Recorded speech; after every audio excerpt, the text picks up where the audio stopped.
করতো আমার ভাইয়েরা নিয়ে আমরা বসে রয়েছি একসাথে। তাই আমার ভাই ছোট ভাইয়ের বিয়ের কথা বলতেছি। এর মাঝে এই সরকার থাকতে, আওয়ামী লীগ সরকার থাকতে আমার 6 ভাই নিয়ে আমরা বসে বিয়ার কথা আলোচনা করতেছি। এর মাঝে আমার ভাই ওরা এই আওয়ামী লীগের লোক সংখ্যাইয়া, নাচগুলের লোক সংখ্যাইয়া তালাবাড়ি গুলি করে আমার ভাইকে হত্যা করছে। হত্যা করে 2 জন গুম করে লাইছে, 2 জন নিয়ে গেছে, 3 জন পাইছে। এরপরে এখন আমাদের এই মামলাটা চালু করার জন্য আওয়ামী লীগ সরকার থাকার কারণে আমার ভাইকে মারছে। এখন সরকার ফেল দিতেছে এই মামলাটা চালু করার জন্য। আমাদের মামলা দ্রুত টাইমে নেওয়া আছে, এই জন্য আমরা এই জায়গায় আসছি আমার ভাইকে বিচারের জন্য। আমার ভাইকে সর্বশ্রেষ্ঠ আমরা বিচার চাই। আর এখন আমরা এগুলো বাদী পক্ষের লোক, আমরা এলাকায় থাকতে পারি না ওদের জন্য। ওরা প্রতিনিয়ত আমাকে অনেক মারধর করে।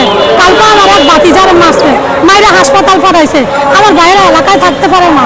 তাই আমরা চাই অতি তাড়াতাড়ি আমার ভাইকে বিচার দাও।